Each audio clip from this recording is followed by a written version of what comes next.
Hola,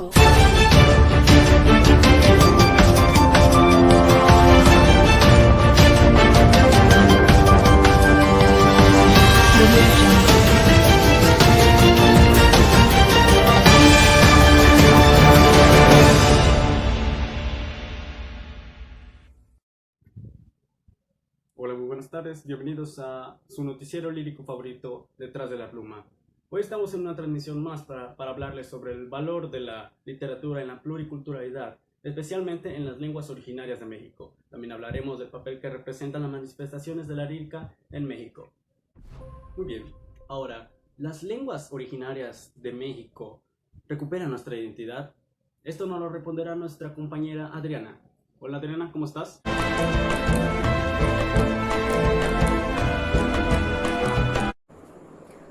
Hola compañera Andrés, yo me encuentro muy bien y espero que tú también te encuentres muy bien. Como podrán observar, hoy no nos encontramos en el set, ya que por cuestiones personales pues no he podido estar allá. Bueno, en Twitter hace unos días pusimos una pregunta en el cual la pregunta era ¿cómo las lenguas originarias de México recuperan nuestra identidad? Bueno, para empezar, muchos no pudieron contestar esta pregunta, pero pues aquí yo estuve indagando y la verdad es que teníamos que primero saber que la literatura indígena mexicana tiene su surgimiento en el siglo pasado, esta específicamente en el año de los 80. Esta sirve como para situaciones extremas sobre la marginación de las lenguas que son de nuestro territorio. Esta actualmente sigue vigente. Bueno, algunos escritores indígenas que más destacan son Javier Castellanos, Víctor de la Cruz, Natalia Hernández. Okay. Dentro de esta literatura encontramos tres. La literatura indianista. Esta literatura no es escrita por escritores indígenas, sino estos son los portavoces de esta cultura. Ok, la segunda es la literatura indigenista. Esta tampoco pues es escrita por escritores que son indígenas, sino estos nos ayudan como que a adentrarnos para poder conocer y saber sobre esta cultura. Ok, ahora sí, ya la literatura indígena, esto sí es escrita por nuestros ancestros, ¿no? O sea, son escritas por personas antiguas, o sea, son escritas por los indígenas, literalmente, y estas se conservan ya sea en su mismo idioma o son traducidas, pero conservan lo mismo. Ok, y por último tenemos a la literatura indígena. Esta es escrita por los ya escritores indígenas y esto se conserva en su idioma original o se puede traducir a un idioma lenguaje. Estas tres literaturas se pueden hacer en poesía, en ensayos, etcétera, etcétera, etcétera. Bueno, pues yo creo que eso es todo desde mi punto de vista y regresamos al set con Andrés. Gracias. Ahora sintonizaremos con la historiadora y antropóloga Julia Llanes, quien nos hablará los poemas, mitos y tradiciones que tratan de la narrativa de los pueblos originarios de México. Lo siento mucho. Vamos contigo, Juliana.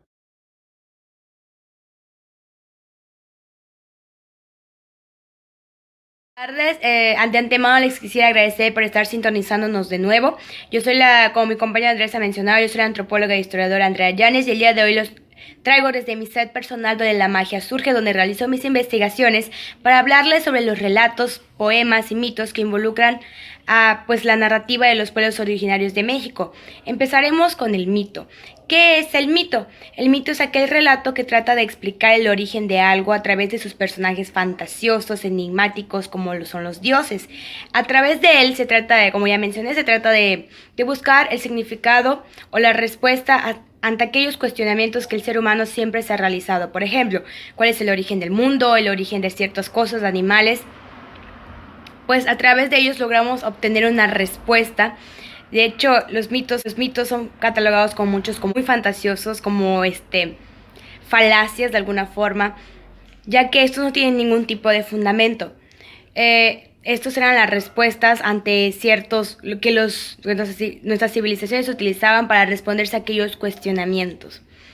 Eso tiene como dos cualidades que son de las más que contemplo, que son las paramácticas. Con anterioridad, esta se catalogaba en las clases sociales y significativas, pues es la que ya mencionamos, que se le otorga un significado o el origen a algo. De hecho, uno de mis profesores, el profesor Malevsky, él decía que pues no hay aspecto de la vida relevante que no involucre los mitos, y es cierto, sobre todo pues como crecimos con ellos y como la manera fantasiosa de la cual se trata de buscar la respuesta a algo que pues no la tiene, como la actualidad. Aún no sabemos cuál es el origen del mundo, cuál es el origen de los animales o de dónde provenimos exactamente. Pasamos al siguiente, que es la leyenda. La leyenda, que es uno de mis favoritos, a diferencia del mito, pues nos involucra ciertos aspectos como lo es, más concretos, como lo es el lugar. Siempre hay un lugar en específico. Por ejemplo, aquí en Mérida, Yucatán, una de nuestras leyendas más primordiales es la de la Ixtabay. ¿Dónde sucede? En Mérida, Yucatán. ¿En qué comunidades? En todas, sobre todo en los pueblos es donde más se arraiga esto, pero involucra un elemento muy primordial, que es la ceiba. La ceiba para nosotros los yucatecos es muy importante, ya que representa para nuestras civilizaciones, para los mayas, representaba los 3 niveles de la vida. Las ramas representaban el cielo, el tronco representaba la vida, con los mortales como nosotros, y las raíces el infierno. Estos, como ya mencioné, pues tratan igual el origen de algo, pero sobre todo de algo un poco más concreto, como por ejemplo esta mujer, el origen de la ceiba, por qué la ceiba tiene esa forma, pero en sí no abarca por qué el origen de los árboles, o sea, no, es más concreto, más específico, a diferencia del mito. Ahora pasemos a uno de mis favoritos, que son los poemas. Los poemas son preciosos. De hecho, el Feliciano Sánchez Cham, uno de los yucatecos, que es muy reconocido a nivel estatal y nacional, él pues menciona mucho este aspecto que es lo de la ceiba. En sus poemas pues trata de hablar mucho sobre ella. Como ya mencioné anteriormente, es un elemento muy primordial para nuestra cultura. Los poemas tratan sobre el ser, la naturaleza y la divinidad. Son los 3 aspectos que tratan los poemas pues originarios de nuestras civilizaciones. Estos están, originalmente hay un pequeño conflicto, ya que no se logra la divulgación concreta, ya que se escriben en los idiomas originales, las lenguas originales, por así decirlo, de los autores, ya sea el náhuatl, el maya, y muy pocas veces se logra traducir con exactitud, o se logra que alguna persona pues los logre traducir, el cual es uno de los impedimentos que hace que no llegue concretamente a los jóvenes o a la comunidad en sí. Analizando otro tipo de literatura, hablaremos de los cuentos. Personalmente me fascinan los cuentos que tratan sobre estos, pero los cuentos abarcan más aspectos sociales de los pueblos originarios. Podemos ver aspectos como los Soproya, el diosero, el cual pues nos trata de explicar a través de un hombre pues que cree mucho en los dioses, y como cierta ideología que tenía acerca de las mujeres, que las consideraba impuras, que no podían ver sus estatuas. Pues es un reflejo de cómo era, pues desgraciadamente se mantenía esa ideología, la supremacía del hombre, pues que se arraigó muchos años después hasta la actualidad. Hemos tenido que lidiar nosotras las mujeres con ese aspecto. Antes de terminar este pequeño reportaje, la noticia que les quiero brindar, junto al gobierno estamos creando un programa que se llama Cultura para Todos. En este se trata de implementar ciertos talleres donde se trata de comunicar este tipo de historias, desglosar más a detalle los mitos, leyendas, novelas y poemas, para que estos puedan llegar a todas las comunidades, sobre todo a los adolescentes, que uno de los principales problemas sociales, el cual se está surgiendo con mayor movimiento, es el malinchismo. Se quiere tratar de arraigar este problema social. Te invitamos con la colaboración, invitamos a todos los jóvenes, a todos los adultos que quieran participar. Se va a dejar, acá abajito se va a estar dejando la información necesaria. A todos los que sean habitantes de Mérida, Yucatán, se les va a esperar el domingo 10 de marzo en el espacio de este noticiero. Muchas gracias y regresamos al set. A continuación nuestra compañera doctora en licenciatura Ami Shock nos hablará sobre los elementos de la poesía de Nezahualcóyotl para entender mejor nuestra realidad. Con usted, doctora. Yo, Nezahualcóyotl, le pregunto, ¿acaso de veras se vive con raíz en la tierra? No para siempre en la tierra, solo un poco aquí. Aunque sea de jade se quiebra, aunque sea de oro se rompe, aunque sea plumaje de quetzal se desgarra. No para siempre en la tierra, solo un poco aquí. Buenos días y bienvenidos a su sección cultural. El día de hoy vamos a hablar sobre los elementos de la poesía de Nezahualcóyotl, las cuales nos ayudan a entender nuestra realidad. Nezahualcóyotl fue un rey y poeta y plasmó en sus obras muchas de las cuestiones de la vida humana, tales como la fugacidad del tiempo, la muerte y el hombre ante el dador de la vida. Pero ¿cómo puede influir en nuestra realidad poemas de hace tantos siglos atrás? Bueno, sucede que los temas que abarcaban la poesía de Nezahualcóyotl son parte de lo que podemos entender en filosofía como la metafísica y que ha sido analizada por muchos años, las cuales tratan de dar respuestas a muchas de las interrogantes sobre la vida. También otra de las cosas que hacen que pueda influir en nuestra realidad es su ejemplo ante la filosofía universal, además que trata de temas sobre la vida cotidiana, claro, ante la perspectiva de la cosmología de la cultura prehispánica. Además muestra la sabiduría y la reflexión que utilizaba este poeta. Volvemos contigo al set.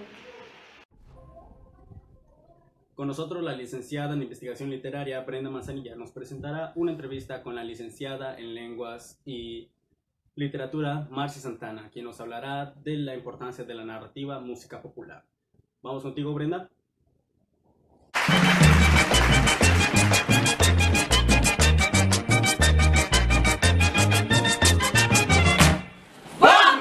Hoy nos encontramos con la licenciada en Lenguas y Literatura llamada Marcy Santana. Mucho gusto. Mucho gusto. Hoy vamos a hablar sobre un tema realmente importante, el cual es la narrativa musical popular. Bueno, comencemos. ¿Cuándo comienza la literatura en México y de qué tema se habla? Bueno, la literatura comienza a inicios del siglo XVI. Okay.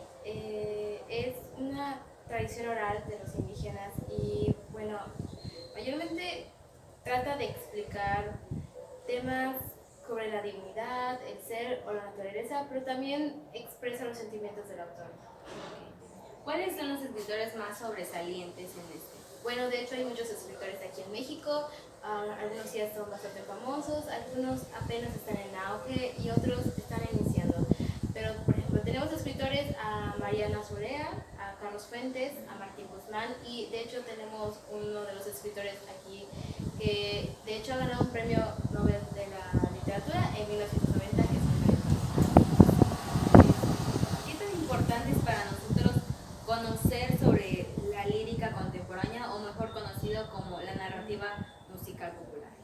Bueno, yo considero que la lírica contemporánea es muy importante, ya que esta pues puede llegar hasta darnos enseñanzas, nos relata historias o no puede simplemente expresar sentimientos, pero lo considero demasiado importante, ya que al fin y al cabo transmite algo. ¿Cuáles son estas y de qué tema tratan? México es un país lleno de cultura, de diversidad, entonces hablar de cada narrativa sería muy extenso, entonces nos vamos a enfocar solo en 5, que son las más populares, las más conocidas. Empezamos con la chilena. La chilena es un narrativo que está ubicado en la Costa Chica, en Guerrero, Oaxaca. Esta, como su nombre lo dice, obviamente es de Chile, específicamente en la cuenca chilena. Tengo entendido que esta surgió para los años 1980 o estoy mal. Lo que pasa es que se consideró género musical hasta 1980-1990, pero este baile fue traído por los marineros en 1820. Entonces muchas personas se confunden por ahí. Sí, suele ser un poco confuso. Hablemos sobre el huasteco. El huasteco, como su nombre lo dice, obviamente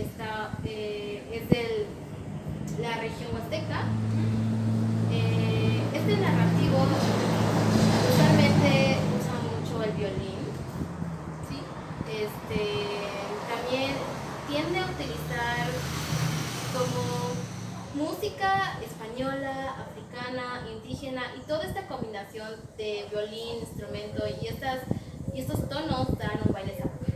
Tengo entendido que en esta sí se usan varios instrumentos, ¿no? Sí, varios, aparte de violín.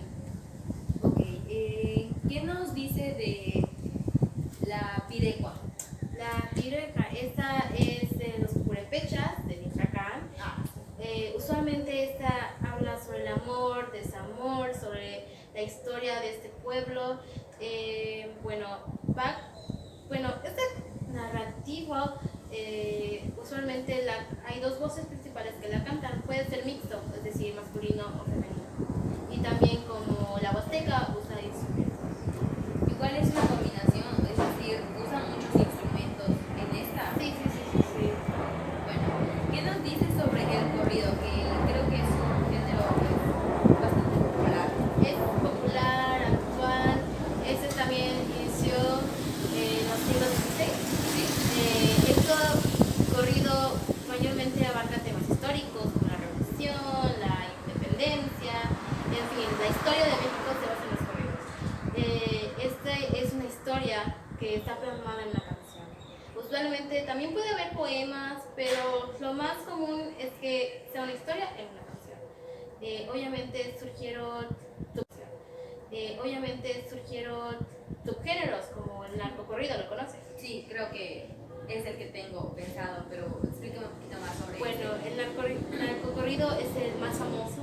Vamos a hablar de esto porque hablaba sobre uno de los temas actuales de México y aparte, como su nombre lo dice, habla sobre el narcotráfico. Con razón, es muy conocida. Cruzas por la calle y se escuchan canciones que dices, bye. Pero bueno. ¿Qué nos dices sobre la bomba yucateca? Bueno, la bomba yucateca, como su nombre lo dice, es de Yucatán. Sí. Este es un dicho que rima, ¿sí? O puede ser un refrán. A veces tiene como una insinuación pícara, en lenguaje coloquial, para que los demás lo entiendan, puede ser pervertida, pero nunca con la intención de insultar a la gente. Mayormente es como halago o piropo. También suelen ser chistosos, no siempre se va a enfocar en que sea un halago para la mujer. Usualmente en los bailes típicos, como viene siendo la jarana, hay un momento en el que se detiene la música y el hombro expresa ese dicho. Hay muchos muy conocidos y son muy interesantes. De eso hablaremos en el siguiente programa. Fue un placer estar con usted. Igualmente. Muchas gracias por hablar sobre la narrativa lírica o musical popular en México. Es de gran importancia saber para todos nosotros estas canciones populares porque siempre tienen algo que nos representa, siempre tienen una historia o un porqué de las cuales surgieron. Mucho gusto.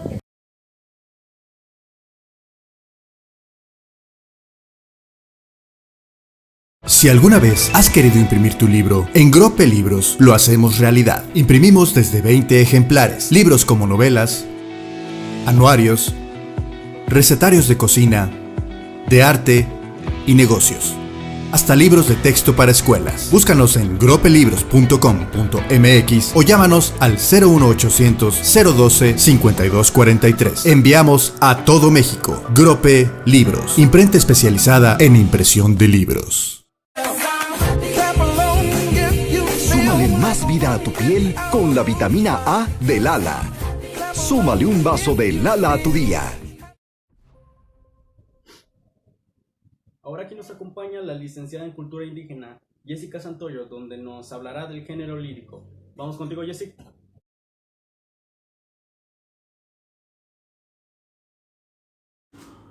Muy buenos días, gracias a mis compañeros que me presentaron. Linda tarde, qué bueno que estén con nosotros otra vez en nuestro programa Detrás de la Tinta. Yo les hablaré acerca del género lírico, el cual es aquel en el que el poeta expresa sus sentimientos, es de carácter subjetivo porque la fuente, o sea, su musa, es el poeta mismo. Como había dicho antes, el poeta expresa sus propios sentimientos. En sus subgéneros son géneros mayores, los cuales tienen canción, himno, oda, elegía, egloga, lira, sátira ópera. Los géneros menores son madrigal, enigrano, epigrama, epístola, fábula, letrilla, soneto, redondilla, zarzuela, etc. Para el análisis de una obra lírica se deben conocer algunos elementos. El de la obra lírica sería la cual es la obra literaria en la que predomina la exposición de los sentimientos del hablante. O sea, la misma persona va a exponer sus propios sentimientos, va a hablar de sí mismo. El modo lírico se manifiesta en las obras líricas y está constituida por los sentimientos y emociones del hablante. Abarca un poco y se relaciona con el primer modo. El hablante lírico es un ser hecho de lenguaje diferente al poeta, a través del cual éste expresa sus sentimientos y emociones. O sea, es una opinión, un punto aparte del poeta que lo escribió. En el lenguaje lírico se utilizan las figuras literarias, que son la comparación, personificación, metáfora, hipérbole, hipérbaton, la repetición o reiteración, la adjetivación, metonimia, sinécdote, senestesia. O sea, son las cosas que ya tenemos, que es común escuchar y hablar. Son temas que normalmente en todos lados se ven. Así que no nos adentraríamos tanto en eso. Los principales elementos del poema, que es en el lenguaje literario, como debe ser. Actualmente no se usa mucho el poema, pero antes se utilizaba mucho, así que el poema es un elemento fundamental en el lenguaje lírico, en el género lírico, perdón. El verso, el ritmo y rima son los elementos más comunes e importantes del poema. Eso es todo, muchas gracias. Les espero ver el próximo programa. Regresamos al estudio con mi compañero, el licenciado Andrés Mendoza. En estos momentos continuaremos con algunos datos interesantes y que serán de su interés para comprender mejor un poco este tema. Nuestra compañera Margeli nos hablará un poco más de esto. Margeli, hola, ¿cómo estás?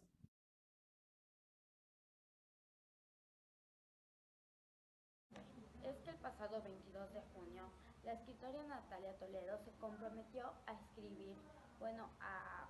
realizar una entrega de 2 novelas y un cuento en que la lectura será maya.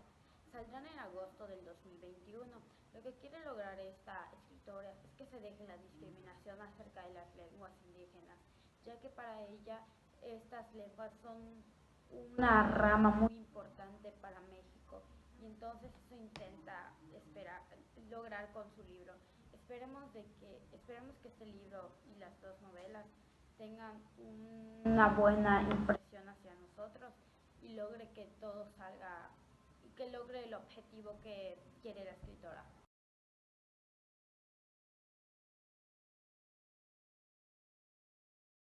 Y de nuevo en sección favorita, Noticias Rápidas, les recordamos que el 8 de marzo se celebra el Día Internacional de la Mujer.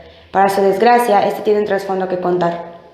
Este no fue un día escogido al azar. Nos remontamos a Nueva York en el año de 1911, durante las huelgas que se hacían en las industrias textiles. En estas, trabajadoras exigían sus derechos, exigían igualdad de condiciones y recibieron la muerte como respuesta. 140 mujeres calcinadas, madres, esposas, abuelas que nunca regresaron a su hogar. Está en nuestras manos recordar este día y seguir con esta lucha. El 9 de marzo se realiza el paro nacional. El 9 y ninguna se mueve. Un día sin nosotras. Ni una mujer en las calles, ni una mujer en los trabajos, ni una niña en las escuelas, ni una joven en las universidades, ni una mujer comprando. Porque está en nosotras decir, ni una más.